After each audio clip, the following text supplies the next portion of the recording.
बहुत समय पहले की बात है। एक गांव में दो ठग रहा करते थे जिनका नाम था संत वसंत। और दोनों ही ठगी के मजे हुए खिलाड़ी थे। वो जहां भी जाते थे लोगों को ठग करके ही आते थे। एक बार संत शहर से लोगों को ठग कर अपने गांव लौट रहा था। उसके द्वारा ठगा हुआ धन उसकी घोड़ा गाड़ी में रखा हुआ था। संत बहुत प्रसन्न था। मन ही मन सोच रहा था, आज तो बहुत लंबा हाथ मारा है। वह मन ही मन खुश हो ही रहा था, तभी उसकी दृष्टि दूर से आते हुए एक व्यक्ति पर पड़ी। जब वो व्यक्ति थोड़ा पास आया तो उसने पहचाना, अरे ये तो बसंत है। दोनों ही एक दूसरे को बहुत अच्छे से जानते थे। सामने मिल जाए तो अच्छी दोस्ती, पर भीतर ही भीतर दोनों एक दूसरे के कट्टर दुश्मन भी थे। दोनों ने एक दूसरे को देखा। बसंत को देखते ही संत का दिल जोरों से धड़क उठा। उसने सोचा, अरे ये तो बसंत है। अगर उसे मेरे पैसों की भनक लग गई तो जरूर मुझे बेवकूफ बनाने की कोशिश करेगा। उधर बसंत भी संत को पहचान चुका था। उसने सोचा, ये तो संत लगता है, शहर से बड़ा हाथ मार कर आया है। जब दोनों पास पहुंचे तब बसंत ने अनजान बन करके बड़े भोलेपन से कहा, संत कहाँ से आ रहे हो? लगता है इस बार खूब कमाई करके लाए हो। यह सुनकर संत को बहुत गुस्सा आया, पर उसने गुस्से को छुपाते हुए उदास आवाज में कहा, नहीं भाई, तुम गलत समझ रहे हो। मैंने तो ठगी का धंधा बहुत पहले ही छोड़ दिया। अब तो गल्ले का छोटा मोटा व्यापार करता हूँ, इसी तरह गुजर बसर कर रहा हूँ। संत की बात सुनकर बसंत मुस्कुराया और सहानुभूति जताते हुए बोला, शायद शहर अनाज बेचने गए थे, तभी ये मरियल सी घोड़ा गाड़ी खरीदी है। संत बोला, हाँ भाई, लेकिन आज तो मेरी किस्मत भी ये घोड़ा गाड़ी जैसी कमजोर निकली। अनाज की एक छोटी सी बोरी लेकर गया था, वो भी नहीं बिक पाई। बसंत बोला, कोई बात नहीं, व्यापार में ऐसा तो चलता ही रहता है। बसंत आगे बोलता है, वैसे तुमने ये व्यापार अच्छा चुना है। मैं भी ठगी छोड़कर यही व्यापार करने का सोच रहा हूँ, लेकिन अनुभव नहीं है, इसलिए चाहता हूँ कि तुमसे सलाह ले लो।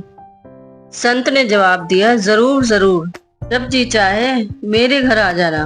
बसंत बोला, अभी तो मैं शहर जा रहा हूँ, वापिस आकर मैं जरूर मिलूंगा। इसके बाद दोनों ने विदा ली और संत ने अपनी घोड़ा गाड़ी आगे बढ़ा ली। कुछ दूर जाते ही बसंत ने मन ही मन सोचा, मुझे बेवकूफ समझता है, नोटों से भरी बोरी को अनाज की बोरी बता रहा है।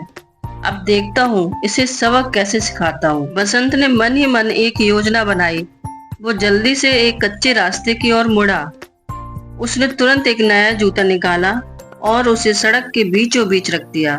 फिर तेजी से कच्चे रास्ते से होते हुए आगे बढ़ा। काफी आगे पहुंचने के बाद उसने दूसरा जूता निकाला और उसे भी सड़क के बीचों बीच रख दिया। इसके बाद वह नजदीकी झाड़ियों के पीछे छिप गया और अपनी बनाई हुई योजना के सफल होने की कल्पना करने लगा। उसे पूरा यकीन था कि संत घोड़ा गाड़ी से वहां पहुंचने में 1 घंटा लगाएगा, जबकि वो खुद पैदल मात्र 15 मिनट में पहुंच सकता था। बसंत सोचने लगा, वो समय की बचत और लालच में जरूर पैदल जाएगा। मैं उतनी देर में उसका सारा माल लेकर रफू चक्कर हो जाऊंगा। थोड़ी ही देर बाद संत पहले जूते के पास पहुंचा। उसे देखकर वो कुछ देर तक सोचता रहा, फिर घोड़ा गाड़ी से उतरकर जूते उठाई। फिर उसकी जोड़ी ढूंढने के लिए इधर उधर नजर दौड़ाने लगा और उसे दूसरी जूती कहीं न दिखी तो उसने पहली जूती को वहीं छोड़ दिया और गाड़ी पर बैठकर आगे बढ़ गया। लगभग 1 मील आगे जाकर वही दूसरी जूती चमकती हुई दिखाई दी। उसे देखकर वह मन ही मन बोला, अरे यह तो पहले वाले की ही जोड़ी लगती है।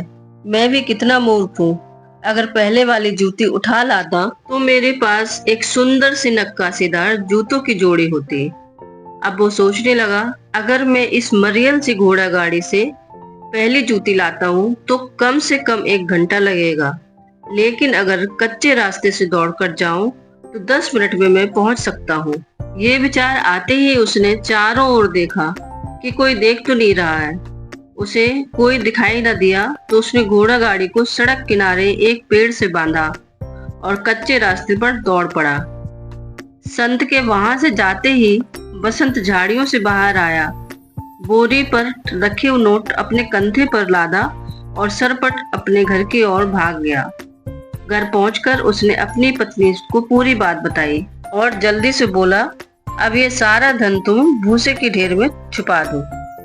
मैं पास के उस सूखे कुएं में जाकर के छिप जाता हूँ और संत आ जाए तो कह देना कि मैं शहर गया हूँ और अभी लौटा नहीं। पत्नी ने कहा, ठीक है, तुम चिंता मत करो, मैं सब संभाल लूंगी। उधर जब संत जूती लेकर लौटा तो यह देखकर चौंक गया कि उसकी घोड़ा गाड़ी में रखी नोटों की बोरी गायब है। यह देखकर उसे चक्कर से आने लगे। उसने अपने आप को संभाला और तुरंत समझ गया कि ये बसंत के कारनामे हैं।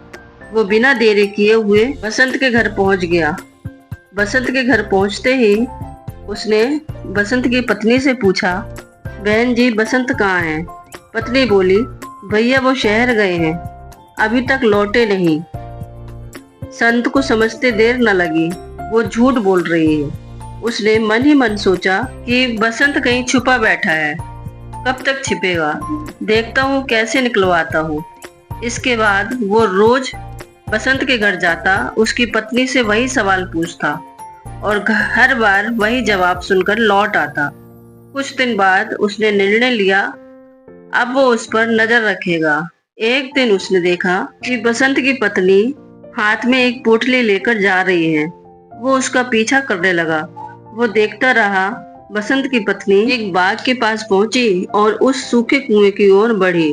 उसने ध्यान से देखा, वो रस्सी के सहारे उस पोटली को लटका रही है। संत समझ गया वो वहीं छुपा है और उसकी पत्नी भोजन लेकर आती है। अगले दिन वो अपनी योजना के साथ वहां पहुंचा। बसंत की पत्नी के आने से पहले उसने सूखी रोटी रस्सी के सहारे लटकाकर आवाज निकालते हुए बोला, रोटियां ले लो जी। संत भी एक माना हुआ ठग था। उसके लिए किसी की नकल उतारना कठिन नहीं था। उसने पोटली खोली और गुस्से से चिल्लाया, अरे कमबख्त, आज सूखी रोटियां क्यों लाई हो? घर में घी का अकाल पड़ गया है क्या? संत ने उसी की पत्नी की आवाज में जवाब दिया, घी का अकाल तो नहीं, पर पैसों का जरूर पड़ गया। घर में घी खरीदने को एक भी पैसा नहीं बचा। यह सुनते ही बसंत चौंक गया। क्या घर में एक फूटी कौड़ी भी नहीं? अभी तो मैं इतना सारा धन लाया था, उसका क्या हुआ? क्या तुमने उस बोरी को आग लगा दी? ये सुनकर संत की आंखों में चमक आ गई, लेकिन अपनी खुशी छुपाते हुए बोला, अरे हाँ, अब याद आया, मैं तो भूल गई थी कि तुमने वो बोरी कहाँ छुपाई थी।